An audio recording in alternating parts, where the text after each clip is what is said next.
थोड़ी देर में शहर का मशहूर गुंडा रॉकी दादा वहां पहुंच गया, जिसके ऊपर कई सारे मर्डर केस चल रहे थे और सरकार ने उसे पकड़ने पर भारी इनाम भी रखा था। उसी के पीछे उसके आदमी अपने हाथों में लोहे के पाइप और लोहे की चेन लेकर आ गए। वो सभी देखने में बहुत खूंखार लग रहे थे, जिन्हें देखकर कोई भी डर जाता। रॉकी ने आते ही एक नजर सभी को देखा और अपनी सिगरेट जलाते हुए जोसेफ से कहा, कहिए जोसेफ सर, कौन है जो आपको परेशान कर रहा है? अभी उसका कीमा बनाकर आपके सामने रख देते हैं। वैसे भी बहुत दिन हो गए किसी के ऊपर हाथ साफ नहीं किया। रॉकी की बात सुनकर जोसेफ ने एक नजर गुस्से में राघव को देखा और कहा, रॉकी दादा, ये तुम्हारे सामने खड़ा है। इस आदमी ने मेरी नाक में दम करके रखा है। आज ये आदमी यहाँ से जिंदा बचकर नहीं जाना चाहिए। बना डालो इसका कीमा और कुत्तों में बांट देना। जोसेफ के इतना कहते ही रॉकी एक टक राघव को देखने लगा और उसने हल्की मुस्कान के साथ कहा, क्यों बे, तुझे शहर में रहना है कि नहीं? तूने जोसेफ सर से दुश्मनी करके अच्छा नहीं किया। इनसे दुश्मनी करने का मतलब है रॉकी से दुश्मनी, और मैं अपने दुश्मनों को अपने सामने खड़ा नहीं होने देता, क्योंकि मुंबई का सिर्फ एक ही किंग है और वो है रॉकी दादा। उसकी बात सुनकर राघव ने एक नजर उसे ऊपर से नीचे तक देखा और मुस्कुराते हुए कहा, मुंबई का किंग? सीरियसली? आज तेरी ये गलतफहमी भी दूर हो जाएगी, लेकिन तू अपने साथ सिर्फ इतने से आदमी लाया है, इनसे मेरा कुछ नहीं होगा। एक काम कर, 4 आदमी और बुला ले जो तुझे कंधे पर ले जा सकें, क्योंकि थोड़ी देर बाद तू अपने पैरों पर खड़ा भी नहीं हो पाएगा। तेरा कॉन्फिडेंस देखकर मुझे अच्छा लगा, लेकिन तेरे जैसे लोग अक्सर सर के बल गिरते हैं। मैंने अपनी लाइफ में तेरे जैसे बहुत लोगों को मौत के घाट उतारा है।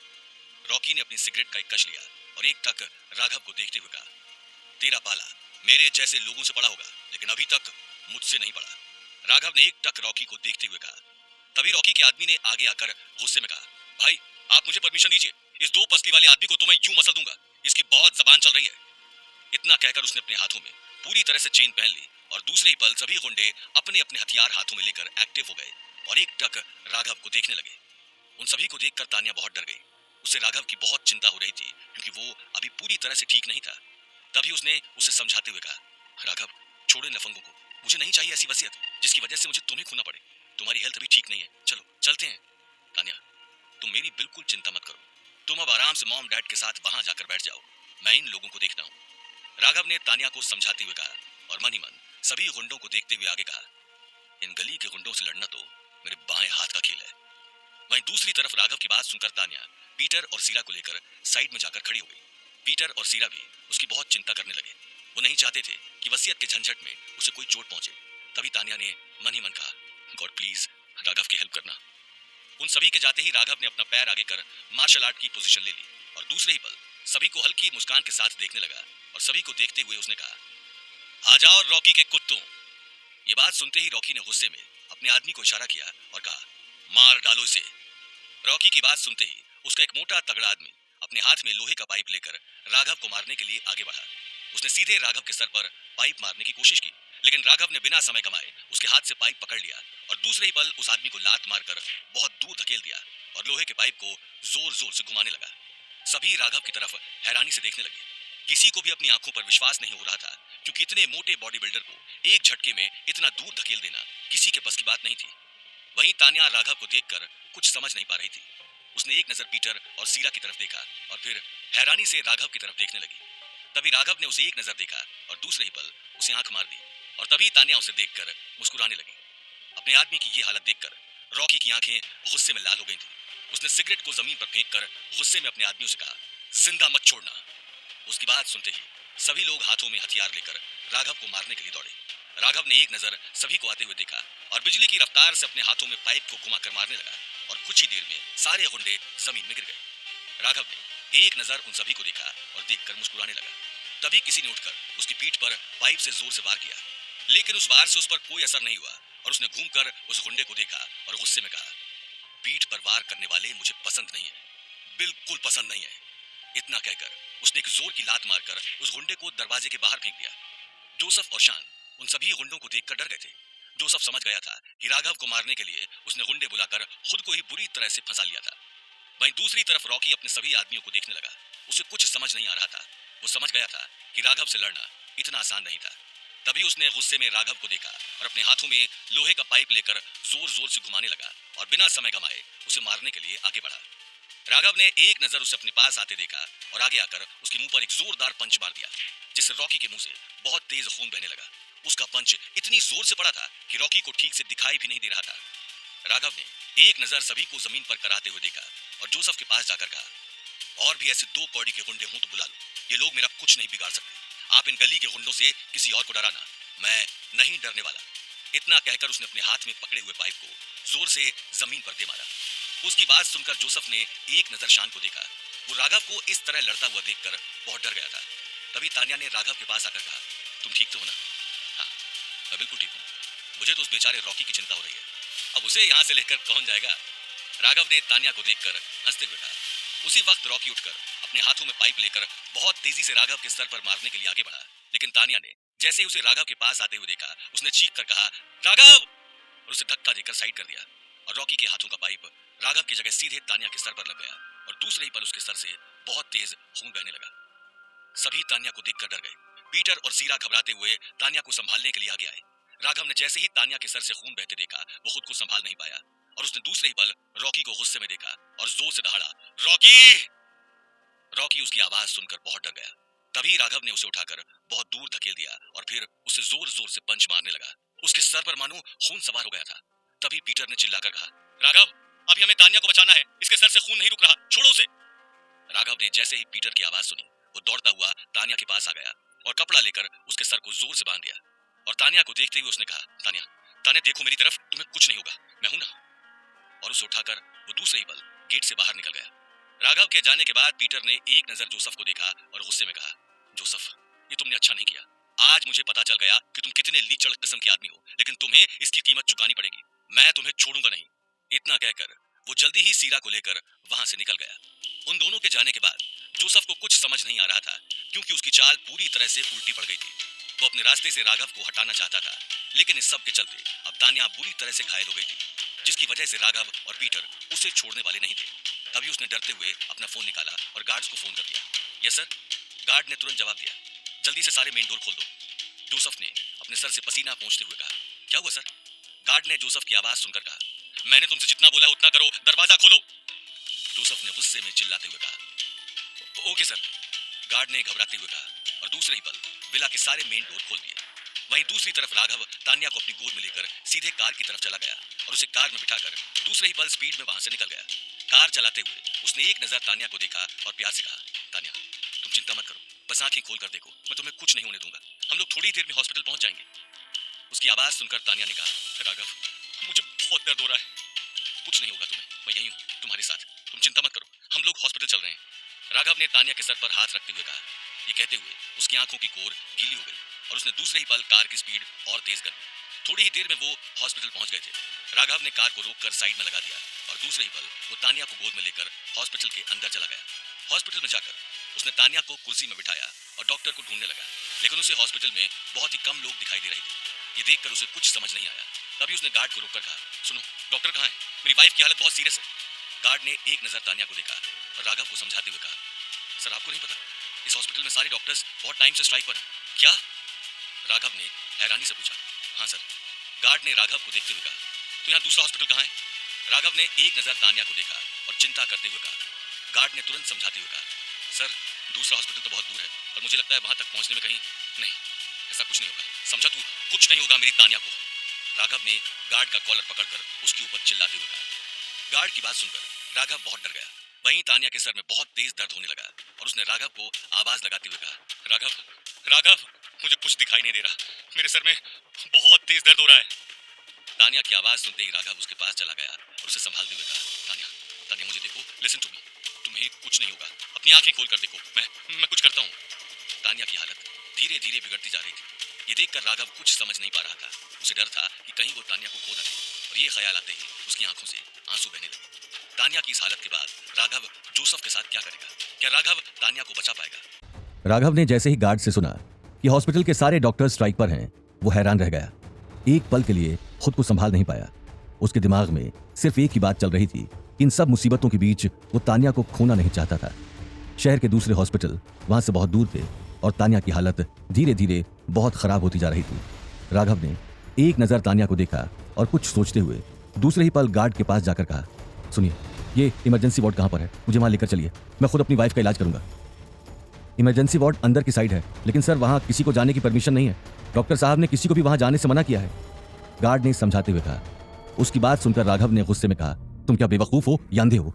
तुम्हें दिखाई नहीं देता मेरी वाइफ की हालत बहुत सीरियस है और तुम कह रहे हो कि डॉक्टर्स ने मना किया है? इतना कहकर उसने गार्ड की आंखों में आंखें डालकर आगे कहा, सुनो, तुम्हारे डॉक्टर्स से तो मैं बाद में बात करूंगा, लेकिन अगर तुमने मेरी अभी मदद नहीं की तो मैं तुम्हें छोड़ूंगा नहीं। इसलिए उन डॉक्टर्स को छोड़ो, अपनी जान की परवाह करो। राघव की आंखें देखकर गार्ड बहुत डर गया। वो समझ गया था कि अभी उसने राघव की बात नहीं मानी तो वो अपनी जान से हाथ धो बैठेगा, और उसने दूसरे ही पल डरते हुए कहा, ठीक है सर, आइए मेरे साथ। गार्ड के इतना कहते ही राघव तान्या को अपनी गोद में उठाकर गार्ड के पीछे पीछे चला गया। इमरजेंसी रूम में जाते ही उसने एक नजर पूरे रूम को देखा और दूसरे ही पल तान्या का इलाज शुरू कर दिया। बहुत तेज दर्द होने की वजह से तान्या बेहोश हो गई थी। राघव ने उसे बेहोश देखकर बिल्कुल भी टाइम वेस्ट नहीं किया और तान्या के सर पर बंधा कपड़ा खोलने लगा। दरअसल राघव जब ब्लैक कमांडो था तब वो इस तरह के इलाज कर लेता था। कभी कभी मिशन में वो खुद को इसी तरह ठीक कर लेता था। उसने तान्या के सर पर बंधा कपड़ा खोलकर उसके सर से अच्छी तरह खून साफ किया और उसका इलाज शुरू कर दिया। पूरी तरह से इलाज करने के बाद तान्या की ब्रेथ नॉर्मल हो गई थी, लेकिन उसे होश नहीं आ रहा था। ये देखकर वो बहुत डर गया था। तभी उसने एक नजर तान्या को देखा और उसके गाल पर हाथ रखते हुए कहा, तान्या प्लीज आंखें खोलो, जिसने भी तुम्हारी हालत की है मैं उन लोगों को छोड़ूंगा नहीं, लेकिन प्लीज आंखें खोलो, तुम्हें मेरी कसम, मैं तुमसे बहुत प्यार करता हूं। तभी उसके फोन की रिंग बजने लगी और उसने दूसरे ही पल अपना फोन निकालकर देखा। फोन की स्क्रीन पर पीटर का नाम देखकर उसने फोन उठा लिया। राघव बेटा, कहां हो तुम? कितनी देर से तुम्हारा फोन ट्राई कर रहा हूं, लेकिन तुम्हारा फोन लग ही नहीं रहा है। तान्या कैसी है? पीटर ने फोन पर ही चिंता करते हुए कहा, डैड हम लोग सिटी हॉस्पिटल में हैं, तान्या को अभी तक होश नहीं आया, पाइप लगने से सर पर घाव बहुत गहरा हुआ है, मुझे कुछ समझ में नहीं आ रहा है। राघव ने एक नजर तान्या को देखा और समझाते हुए कहा, क्या होश नहीं आया? अच्छा सुनो राघव बेटा, तुम चिंता मत करो, हम लोग बस वहां पहुंच रहे हैं। पीटर ने तुरंत जवाब दिया और दूसरे ही पल फोन काट दिया। फोन कटने के बाद राघव तान्या के पास ही बैठ गया। तभी थोड़ी ही देर में पीटर और सीरा वहां पहुंच गए। सीरा ने आते ही तान्या को देखा और उसके सर पर हाथ रखकर कहा, तान्या बेटा आंखें खोलो। तभी पीटर ने तान्या के सर पर पट्टी बंधी हुई देखकर कहा, मुझे लग ही रहा था कि हम लोगों को वहां नहीं जाना चाहिए था। मुझे नहीं चाहिए ऐसी वसीयत जिसमें मेरे बच्चों को अपनी जान जोखिम में डालनी पड़े, नहीं चाहिए मुझे ऐसा पैसा। इतना कहकर उसकी आंखों की कोर गीली हो गई और दूसरे ही पल उसकी आंखों से आंसू बहने लगे। राघव ने पीटर को संभालते हुए कहा, डैड कुछ नहीं होगा तान्या को, आप हिम्मत से काम लीजिए। बेटा मुझे नहीं पता था कि वसीयत हमारे लिए इतनी महंगी पड़ जाएगी, अगर पता होता तो मैं बहुत पहले इसे जोसेफ के मुंह पर मार देता, पीटर ने रुआसी आवाज में कहा। पीटर की बात सुनकर राघव ने दूसरे ही पल उन्हें गले लगा लिया और गले लगाकर उसने मन ही मन कहा, जोसेफ आज तूने अच्छा नहीं किया, आज तूने उस इंसान को नुकसान पहुंचाया है जो इस दुनिया में मुझे सबसे प्यारा है। तूने आज उसे जान से मारने की कोशिश की है, जिसके शरीर पर मैं एक खरोंच भी बर्दाश्त नहीं कर सकता, और अब तुझे और तेरे बेटे को पता चलेगा कि किसी की जिंदगी के साथ खेलने का क्या अंजाम होता है। अब तुझे पता चलेगा कि जब कोई किसी अपने को कुछ नुकसान पहुंचाता है तो कितना दर्द होता है। तभी तान्या ने अपनी आंखें धीरे धीरे खोली और कहा, राघव। उसकी आवाज सुनते ही सभी लोग उसके आसपास खड़े हो गए और उसे देखकर मुस्कुराने लगे। तभी सीरा ने तान्या के सर पर हाथ रखकर मुस्कुराते हुए कहा, तान्या बेटा भगवान का लाख लाख शुक्र है कि तुम ठीक हो, तुम्हें पता है मुझे तुम्हारी कितनी चिंता हो रही थी। इतना कहते ही उसकी आंखों से आंसू बहने लगे। मॉम मैं ठीक हूं, बस थोड़ी सी चोट आई है, और आप रोने क्यों लगी? तान्या ने मुस्कुराते हुए सीरा से कहा। उसे मुस्कुराते हुए देखकर सभी मुस्कुराने लगे। तभी गार्ड ने अंदर आते हुए कहा, सर। राघव ने एक नजर गार्ड को देखा और कहा, अरे हाँ गार्ड साहब। सर अब इससे पहले कि डॉक्टर साहब आ जाएं, आप लोग यहाँ से जाइए। वो आप सबको यहाँ देखेंगे तो खामखा नाराज होंगे, बाद में तो मैं उन्हें किसी तरह समझा लूंगा, गार्ड ने समझाते हुए कहा।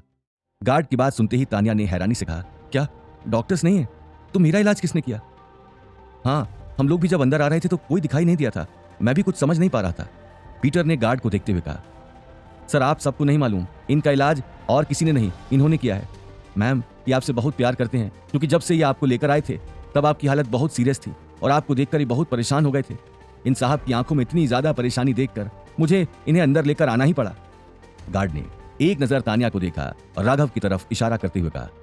गार्ड की बात सुनकर पीटर और सीरा हैरानी से राघव की तरफ देखने लगे।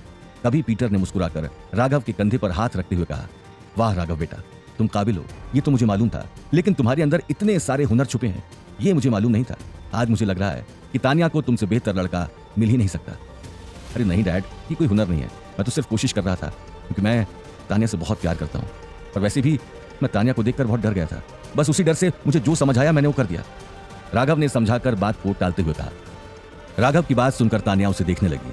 उसे राघव की बात पर विश्वास नहीं हो रहा था, क्योंकि वैसे भी वो राघव को लड़ते हुए देखकर हैरान हो गई थी, और अब खुद को बचाने की बात सुनकर वो कुछ समझ नहीं पा रही थी। तभी राघव ने मुस्कुराकर तान्या के पास आकर कहा, तान्या घर चलें? हाँ चलो, तान्या ने मुस्कुराते हुए कहा और फिर दूसरे ही पल वो लोग वहां से निकल गए। राघव ने ध्यान से तान्या को कार में बिठाया और गार्ड के पास जाकर उसे कुछ पैसे देते हुए कहा, गार्ड साहब ये रखिए, और हम सो सॉरी, मुझे आपके ऊपर चिल्लाना नहीं चाहिए था, लेकिन मैं क्या करूं अपनी वाइफ को देखकर। सर मैं समझ सकता हूं, आप उस समय बहुत परेशान थे और मैं ये पैसे नहीं रख सकता हूं, मैंने आपकी हेल्प पैसों के लिए नहीं की है, गार्ड ने मुस्कुराते हुए कहा। गार्ड की बात सुनकर राघव ने मुस्कुराकर कहा, आज मैं बहुत खुश हूं और मैं ये पैसे आपको खुशी से दे रहा हूं, प्लीज रख लीजिए। राघव की बात सुनकर गार्ड ने मुस्कुराकर उसके हाथ से पैसे ले लिए। राघव ने एक नजर उसे मुस्कुराते हुए देखा और दूसरे ही पल अपनी कार लेकर सभी के साथ वहां से निकल गया।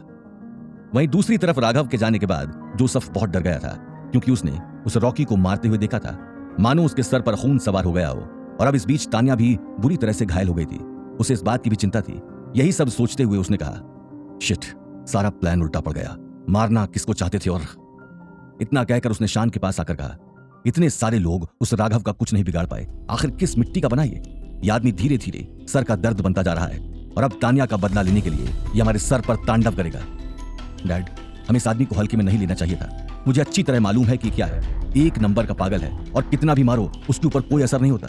शान ने अपने डैड को देखकर समझाते हुए कहा। उसके दिमाग में बार बार राघव का ही चेहरा घूम रहा था और वो उसे याद करके बहुत डर रहा था। तभी जोसेफ एक टक दीवार को देखकर कुछ सोचने लगा और दीवार पर देखते हुए उसने कहा, अब थोड़ा होश में रहकर काम करना होगा, क्योंकि ये आदमी तान्या की चोट का बदला लेने जरूर आएगा। ये अब चुप बैठने वाला नहीं है, पहले हमें बड़ी चालाकी से इस आदमी को मारना भी है और तान्या से वसीयत के पेपर्स पर साइन भी करवाना है। पहले जाकर इस सब मॉम को बताना होगा। इतना कहकर वो अलबा के रूम की तरफ चला गया। शान भी बिना समय गंवाए अपने डैड के पीछे चला गया। उनके रूम पर जाकर जोसेफ ने देखा कि उसकी मॉम एकदम शांत होकर कुर्सी में बैठी थी। उन्हें इस तरह देखकर वो कुछ समझ नहीं पा रहा था, क्योंकि आज से पहले उसने अपनी मॉम को इस तरह नहीं देखा था। तभी जोसेफ ने उनके पास जाकर कहा, मॉम, एक गड़बड़ हो गई। कैसी गड़बड़? दादी ने बिना जोसेफ को देखे कहा, मॉम, मैंने रॉकी को बुलाया था राघव को मारने के लिए, लेकिन वो बच गया। लेकिन इस लड़ाई के बीच गलती से तान्या के सर पर लोहे का पाइप लग गया और उसके सर से बहुत तेज खून बहने लगा, जोसेफ ने समझाते हुए कहा। जोसेफ की बात सुनकर दादी ने गुस्से में चेयर से खड़े होकर कहा, क्या तुम्हें एक छोटा सा काम दिया था वो भी तुमसे नहीं हो पाया? मैंने तुम्हें कहा था उस राघव को बीच से हटाने के लिए, तान्या को नहीं। अब ये वसीयत लेना और भी मुश्किल हो जाएगा, क्योंकि अब वो हरगिज साइन नहीं करेगी। इतना कहकर उसने अपने आप को संभालते हुए जोसेफ के पास आकर कहा, अभी कहाँ है तान्या? मॉम, उसे तो राघव लेकर चला गया, आप कहो तो मैं जाकर।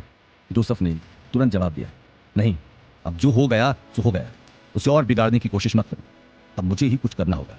इस राघव ने मेरे ही घर में आकर मेरी ही बेइज्जती की है, मैं इसे इतनी आसानी से नहीं भूल पाऊं। दादी ने गुस्से में कहा और जोसेफ के कंधे पर हाथ रखकर आगे कहा, अब इसके बारे में ज्यादा मत सोचो, मैं इस सिचुएशन को हैंडल कर लूंगी। वैसे भी तान्या को कुछ हो भी जाए मुझे कोई फर्क नहीं पड़ेगा। इतना कहकर दादी अपनी कुर्सी में बैठकर कुछ सोचने लगी। उनके बैठते ही जोसेफ और शान वहां से चले गए। तभी दादी मन ही मन सोचने लगी, राघव, मैं तुम्हें इतनी आसानी से छोड़ूंगी नहीं। तुमने थॉमस परिवार को ललकारा है, इसका हिसाब तुम्हें चुकाना होगा और इस वसीयत के साथ वही होगा जो मैं चाहूंगी। राघव अब जोसेफ और शान के साथ क्या करने वाला था? आखिर दादी के दिमाग में क्या चल रहा था? वो राघव और तान्या के साथ क्या करने वाली थी? क्या तान्या राघव का सच जान पाएगी? क्या रॉकी दादा राघव से बदला लेने वापस आएगा? क्या होंगे इन सभी सवालों के जवाब कमेंट बॉक्स में कमेंट करके जरूर बताएं।